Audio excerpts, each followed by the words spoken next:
Hello, hello tout le monde, petit live en direct du soleil. J'espère qu'il fait super beau chez vous aussi et que vous m'entendez bien parce que je vais essayer de pas parler trop fort pour pas gêner les voisins.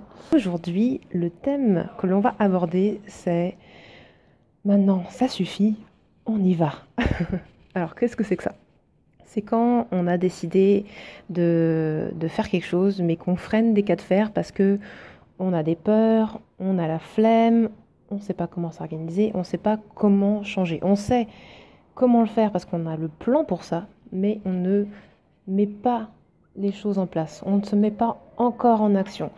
Alors, est-ce que c'est parce que tu es encore en train de cogiter là-dessus? Est-ce que finalement, si tu n'es pas en train de démarrer ton nouveau challenge, ou si tu n'es pas en train de faire ce que tu as décidé de faire, c'est que la décision, elle n'est pas prise. D'accord? Ou alors, c'est que tu as des freins, des peurs, des genres de choses. Et dans ces cas-là, il faut te dire que c'est normal. C'est normal d'avoir des freins. C'est normal d'avoir peur. Là, par exemple, tout récemment, j'ai eu quelqu'un qui m'a dit, mais écoute, tu sais, j'ai plus de 20 kilos à perdre, j'ai essayé plein de choses, j'ai des freins à me relancer parce que trois petits points. Alors, c'est là où je vais poser des questions. Est-ce que c'est parce que tu as peur d'échouer? Est-ce que c'est parce que tu as peur d'avoir faim, en l'occurrence? Est-ce que tu as peur de quelque chose? Qu'est-ce qui t'empêche aujourd'hui de démarrer? Qu'est-ce qui t'empêche de démarrer dès ce soir ou dès demain? Note sur un papier tout ce qui te freine et note-le. Mais vraiment, même si ça te paraît complètement idiot, note vraiment tous tes freins. Et c'est justement en notant les choses que tu vas pouvoir prendre du recul. Là, tu vas pouvoir te dire à toi-même, bah écoute, ça, c'est pas rationnel. C'est une peur, c'est pas rationnel. Ça ne devrait pas t'empêcher à faire ce que tu as envie de faire. 8 heures de marche cette semaine, Gisèle. Chapeau, chapeau, chapeau. Est-ce que c'est en montagne? Est-ce que t'es en vacances? Vas-y, raconte-moi un petit peu tout ça. Donc voilà, liste un petit peu tous tes freins, les choses qui t'empêchent de démarrer ton projet. Et note-moi en face, est-ce que c'est vraiment une peur ou un frein insurmontable? Ou est-ce que finalement, c'est pas dans la catégorie des excuses? Et comme je dis toujours, toutes les excuses se valent et toutes les excuses sont bonnes, d'accord? Vraiment, il faut garder en tête que il n'y a pas une meilleure excuse qu'une autre, mais en tout cas, ça reste quelque chose qui t'empêche de faire ce que tu as décidé profondément de faire. Donc voilà, note en face à quel point ce que tu viens de marquer dans la colonne des freins et des obstacles, à quel point est-ce que ça t'empêche de faire ce que tu as envie de faire. Voilà, est-ce que c'est pas quelque chose qui finalement qui peut être surmonté? Vraiment, si c'est la peur d'échouer, c'est peut-être que ton objectif, il est trop élevé, peut-être trop grand ou trop loin, tu sais, trop lointain. Si tu as 25 kilos à perdre, par exemple, bah, tu vas pas te dire je vais perdre 25 kilos en 3 mois. Tu vas redécouper en petits objectifs, tu vois. Donc peut-être que c'est ça, c'est peut-être la quantité, l'objectif final qui fait peur. Si ton objectif c'est de gagner 10 000 euros par mois, c'est pareil, c'est peut-être un petit peu compliqué si tu ne gagnes même pas 500 euros par mois avec ton activité d'indépendant. Voilà. Donc c'est vraiment des choses comme ça, découpées en petits paliers, sachant que il faut appliquer ce qu'on appelle la règle du x2. Hein. Qu'est-ce que c'est la règle du x2? Vous allez me dire, je vais peut-être pas encore détailler ça. La règle du x2, c'est je me fixe un objectif qui me paraît sain, atteignable, par exemple de perdre peut-être allez, 5 kilos en 2 mois. Ça peut paraître pas assez rapide pour certains, mais mettons que ça. Mettons 5 kilos en 2 mois. Et j'ai atteint cet objectif finalement en 6 semaines. Génial, bravo, félicitations. Là, je vais vraiment mettre les bouchées doubles, multipliées par 2, mes efforts pour garder ce rythme, voire de l'accélérer. Pourquoi pas? J'en sais rien. Donc mettre 2 fois plus d'efforts, ça peut peut-être dire faire plus d'activité physique parce que je n'en faisais pas du tout avant. C'est utiliser ces premiers résultats pour me booster plus. Si par exemple, mon premier mois d'activité de complément de revenu, j'ai gagné 500 euros, et ben dans ces cas-là, je vais mettre les bouchées doubles pour gagner 1000 euros le second mois, etc., etc. Vous voyez, on va mettre les bouchées doubles pour essayer de doubler son objectif dans le même timing à peu près. Voilà. Donc là, c'est simple, c'est des exemples vraiment simples qui sont concrets parce que c'est des exemples qui viennent de tomber pour moi dans mes équipes et tout ça. Donc voilà, mettez-vous des objectifs comme ça qui sont beaucoup plus simples. Et notez, écrivez, hein, je suis vraiment, vous avez compris, hein, je suis adepte de l'écriture, écrivez parce que quand c'est écrit, d'une certaine façon, ça se concrétise plus et, et à la fin, je vais vous proposer de vous engager vis-à-vis de vous-même. C'est-à-dire que vous allez vous fixer un objectif, votre timing, votre niveau d'énergie, personne n'est là pour vous juger, c'est votre objectif, et vous allez noter à la fin, let's do it, let's go, on le fait, et vous signez. Je m'engage avec moi-même, je le fais. Et ce papier, vous allez le relire tous les jours, pendant au moins une semaine. D'accord? Si vous arrivez à plus, tant mieux. Mais vous allez le relire tous les jours, tous les matins, ça y est. On a notre petite partie RBEM qui revient, routine bien-être du matin. Et regardez ce que vous avez, votre engagement envers vous-même. Et ne vous donnez plus d'excuses. Maintenant, c'est bon, vous avez trouvé tous les moyens de vous lancer.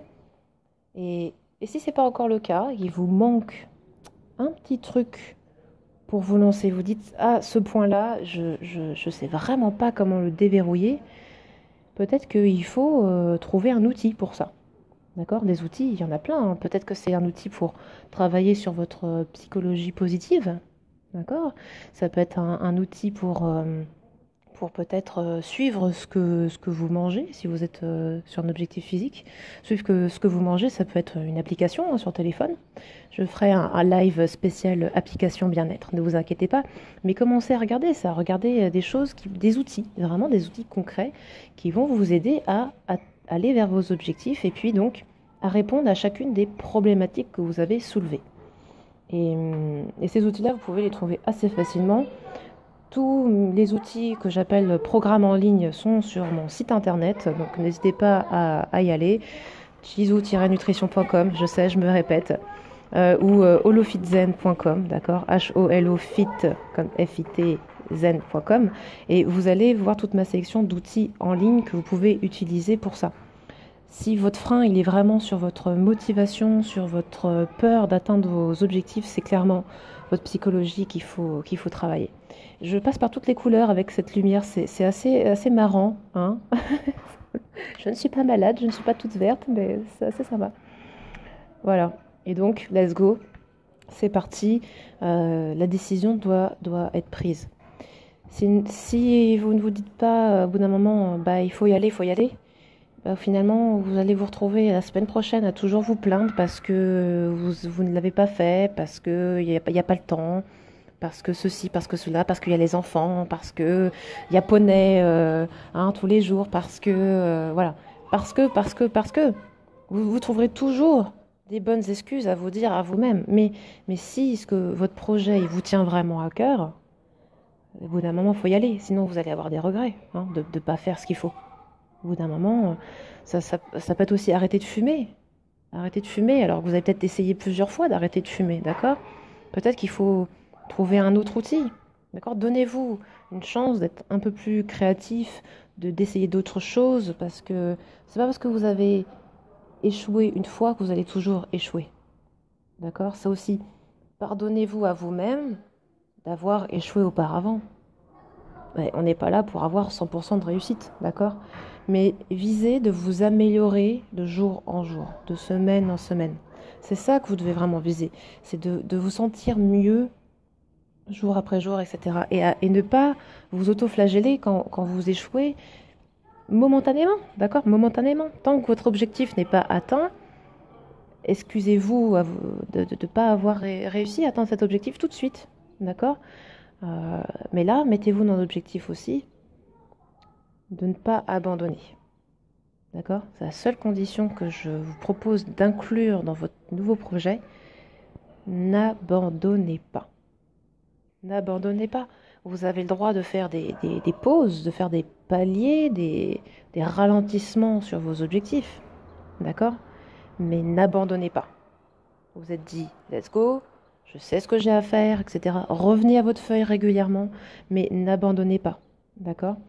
Par exemple, encore une fois, quelque chose de très très faux dans la perte de poids. On s'imagine qu'on va faire, je pars de là, je vais faire ça tout le temps, voire je vais faire ça très rapidement, et puis tout va bien se passer et je ne reprendrai jamais mon poids. Bah non, c'est là où on fait ça, et puis après on reprend tout, voire des amis en plus, d'accord? Donnez-vous le temps. Donnez-vous le temps et puis donnez-vous les moyens d'être humain aussi, hein. Et des fois, on n'est pas dedans, quoi. C'est comme ça. Donc c'est pour ça qu'il faut être intelligent. On perd, on fait une phase de stab et on repère. Et on fait une phase de stab et on repère, etc., etc. C'est beaucoup plus sain pour votre cerveau, pour votre corps en plus de faire ça, d'accord? Il y a toujours des phases, on est à fond. À la fin de cette phase, quand on sent qu'on ralentit, c'est là où vous interagissiez, soit avec vous-même, si vous avez la force de le faire, soit avec votre professionnel, avec la personne avec qui vous travaillez là-dessus, pour dire, bah là, moi je dis aux gens, dites-moi, un Tizou, là j'ai besoin de ralentir, etc. Pas de souci, on se met en stab, rendez-vous dans 2, 3 mois, et on repart ensemble. Il n'y a pas de problème, pas de problème. Il faut juste que vous soyez honnête avec vous-même et que vous vous disiez, la phase de stabilisation, la phase où je suis moins motivée, mon seul boulot, c'est de ne pas revenir en arrière. Ne faites pas 2 pas en avant pour faire 3 pas en arrière. Là, c'est mauvais. D'accord? Construisez progressivement, construisez progressivement. Et c'est tellement vrai pour la perte de poids, mais c'est vrai pour tout au final. Ok? Bon, je vois que ma batterie est en train de lâcher, donc c'était vraiment un rapide petit live pour vous booster un petit bon coup avant le week-end. Parce que je sais que le week-end, c'est un petit peu là où on perd la motivation. Donc pensez à ça. Mettez-moi en commentaire si ce petit live vous a aidé à travailler sur votre projet. On a toujours des projets qui viennent dans l'année, on a toujours des projets. Et dites-moi si l'astuce d'écrire aussi, ça vous aide. Ok? Je compte sur vous, prenez soin de vous.